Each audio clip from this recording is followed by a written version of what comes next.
हमारे राज्य सरकार में महिला सरकारी सेवकों के संबंध में है। राज्य सरकार में जो महिला सरकारी सेवक जिनकी नियुक्ति हुई है, सरकार ने यह निर्णय लिया है कि पदस्थापन स्थल के निकट आवासन सुविधा उपलब्ध कराई जाएगी। तो सबसे पहला ये निर्णय बहुत महत्वपूर्ण निर्णय है कि जहाँ पर वो कार्य कर रही हैं वहाँ पे सुरक्षित आवासन सुविधा उपलब्ध कराइए। इसके लिए पूरे राज्य में एक्सप्रेशन ऑफ इंटरेस्ट फ्लोट किया जाएगा और इच्छुक मकान मालिकों का एक्सप्रेशन ऑफ इंटरेस्ट लिया जाएगा।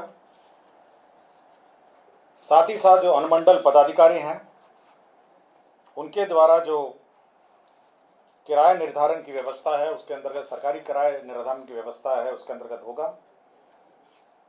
प्राप्त आवेदन जितने एक्सप्रेशन ऑफ इंटरेस्ट है उसके लिए भवनों का चयन किया जाएगा। इसके लिए एक कमेटी बनाई है जिसमें जिला पदाधिकारी, जिला पुलिस अधीक्षक, स्थानीय निकाय के प्रतिनिधि, भवन निर्माण विभाग के कार्यपालक अभियंता और सदस्य सचिव अनुमंडल पदाधिकारी होंगे।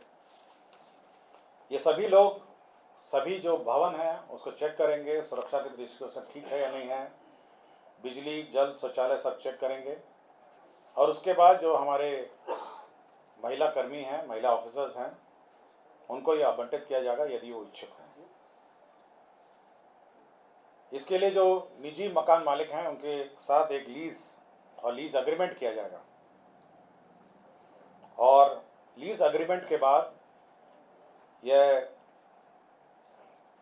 लीज का भुगतान राज्य सरकार करेगी और राज्य सरकार जब लीज भुगतान करेगी तो साथ ही साथ यह भी देखेगी कि जो वहाँ पे जो उनका HRA है वो फिर दे नहीं होगा, या तो HRA लेंगे या लीज एग्रीमेंट होगा। यह व्यवस्था सर्वप्रथम जो राज्य प्रमंडल और जिला मुख्यालय है वहाँ से शुरू की जाएगी और जिन महिलाओं को जो अन्य क्षेत्र में रहते हैं, ब्लॉक में रहते हैं या अन्य गांव ग्रामीण क्षेत्र में रहते हैं, यदि उनको आवास चाहिए होगा वो अपने कार्यालय प्रधान के माध्यम से अनुमंडल पदाधिकारी को आवेदन देंगी और अनुमंडल पदाधिकारी उस क्रम में वह ये प्रक्रिया आरंभ करेंगे। तो ये पूरे राज्य में जितने भी महिला कर्मी हैं, जिला मुख्यालय में हैं, प्रमंडल और राज्य मुख्यालय में हैं और साथ ही साथ जो हमारे क्षेत्र कर्मी हैं उन सभी के लिए लीज्ड अकोमोडेशन उपलब्ध कराएगा ताकि हमारी जो महिला ऑफिसर्स हैं और कर्मी हैं वह सुरक्षित रूप से क्षेत्रीय कार्यालयों में अपना कार्य कर सकें। आप ज़रूर पूछिएगा कि ये टीचर्स के लिए भी लागू है क्योंकि वो सरकारी कर्मी हैं और सबसे ज़्यादा महिला कर्मी शिक्षा विभाग में है। यह व्यवस्था उन पर भी लागू है। मैं पहले ही बता दिया कि ये शिक्षा विभाग पर भी लागू है। महिला बहुत ह्यूज संख्या में ना, शिक्षा विभाग में तो आपका 50 से ऊपर है, 50% से ऊपर के आसपास हो गए और 6 लाख हैं तो मोटा मोटी आप समझ लीजिए 3 लाख तो महिला कर्मी हैं और बाकी अन्य विभाग में भी जो परसेंटेज ऑफ रिक्रूटमेंट है 35% जो शैक्षिक आरक्षण है महिलाओं का और 3% 90 जो महिलाओं के लिए आरक्षित है, पिछड़ी जाति वर्ग की महिलाओं के लिए 3% है और छोड़ के 97 का 35% जो है शैक्षिक आरक्षण महिलाओं का है। तो इसलिए बड़ी संख्या में विमेन ऑफिसर्स हैं और विमेन कर्मी भी हैं। कैबिनेट में निर्णय हुआ है कि हमारे महिला कर्मी और महिला ऑफिसर्स को आवास उपलब्ध कराया जाए। दूसरा एक निर्णय हुआ है नगर विकास एवं आवास विभाग से संबंधित है। बिहार नगर पालिका क्षेत्र विज्ञापन नियमावली 2023 में प्रस्तावित संशोधन के साथ बिहार नगर पालिका क्षेत्र विज्ञापन संशोधन नियमावली 2025 पर स्वीकृति के संबंध में, तो इस संबंध में जो निर्णय हुए हैं उसमें जो विज्ञापन है, नगर क्षेत्र में विज्ञापन है, उसके बारे में नए गाइडलाइंस इशू हुए हैं जिसमें किस प्रकार के विज्ञापन लगेंगे, क्या उसके रेट्स होंगे, यदि रेट का भुगतान नहीं होगा तो उसको हटाया जा सकेगा। तो ये सारे प्रावधान किए गए हैं।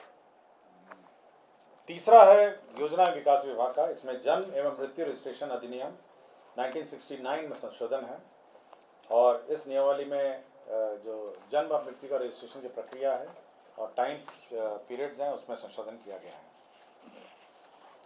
चौथा कृषि विभाग का है। कृषि विपणन निदेशालय बिहार पटना के अंतर्गत विभिन्न कोटि के 14 पदों का सृजन है।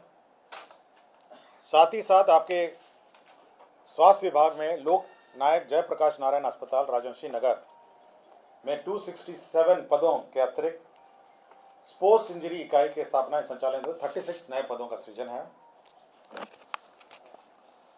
मंत्रिमंडल सचिवालय विभाग में 4 नए पदों का जो नए पद क्रिएट थे, वरीय विमान चालक हैं, कंसल्टेंट हैं और सिविल इंजीनियर हैं। इन सभी के जो मानदेय है उसका निर्धारण है। समाज कल्याण विभाग के नियंत्रणाधीन ICDS के जो लिपिकीय संवर्ग है संशोधन नियमावली स्वीकृत किया गया। पशुपालन एवं मत्स्य संसाधन विभाग के अंतर्गत बिहार गव्य संवर्ग भर्ती संशोधन नियमावली 2025 की स्वीकृति दी गई। बिहार खेल लिपिकीय संवर्ग भर्ती सेवा शर्त नियमावली 2025 की स्वीकृति दी गई। बिहार खेल संवर्ग भर्ती एवं सेवा शर्त नियमावली 2025 की स्वीकृति दी गई। बिहार अधीनस्थ खेल संवर्ग भर्ती एवं सेवा शर्त नियमावली 2025 की स्वीकृति दी गई। ग्रामीण विकास विभाग में प्रधानमंत्री जनजाति आवासीय न्याय महाअभियान के तहत राज्य में अनुसूचित जनजाति कोटि के चिन्हित 9 जनजातियों को योग्य लाभुकों को केंद्र प्रायोजित प्रधानमंत्री आवास योजना ग्रामीण अंतर्गत आवास का लाभ दिया जाएगा। मैं पढ़ देता हूँ ये कौन से नए 9 जनजाति हैं। एक तो असुर है, दूसरा बिरहोर है, तीसरा बिरजिया है, चौथा हिलखरिया है, पांचवा कोरवा है, माल पहाड़ी है, परैया है, सूर्या पहाड़िया है एवं सावर जनजाति हैं। तो ये सभी जनजाति जो हैं यह 9 जनजातियां हैं जिनको प्रधानमंत्री आवास योजना विशेष योजना के अंतर्गत दिया जाएगा। श्रम संसाधन विभाग का एक प्रस्ताव था 7 निश्चय पार्ट 2 के तहत हर जिले में मेगा स्किल सेंटर स्कीम अंतर्गत प्रथम चरण में 9 प्रमंडलीय जिलों में 2025-26 से अगले 5 वर्षों के लिए योजना कार्यान्वयन हेतु 280 करोड़ 27 लाख का मेगा स्किल सेंटर का निर्माण किया जाएगा। ये साथ में हर जिले में मेगा स्किल सेंटर स्कीम के अंतर्गत 280 करोड़ के अंतर्गत मेगा स्किल सेंटर का निर्माण किया जाएगा। पद सृजन में सबसे बड़ा एक पद का सृजन किया जा रहा है। इसमें पंचायत स्तर पर ग्राम पंचायत कार्यालय में निम्न वर्गीय लिपिक के 8093 पदों के सृजन की स्वीकृति दी गई है। जल संसाधन विभाग के अंतर्गत जल संसाधन केंद्र प्रायोजित स्कीम में बाढ़ प्रबंधन कार्यक्रम के तहत 100 करोड़ से कम लागत की योजनाओं को राज्य मध्य योजना से कराने का निर्णय लिया है। 7 डॉक्टर हैं जिनको या तो सेवाच्युत किया गया है या डिसमिस किया गया है।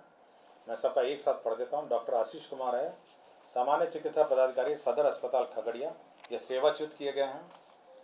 डॉक्टर मोहम्मद फिरदौस आलम है, सामान्य चिकित्सा पदाधिकारी अतिरिक्त स्वास्थ्य केंद्र महेश कुंड गोगरी खगड़िया हैं, यह बर्खास्त किए गए हैं।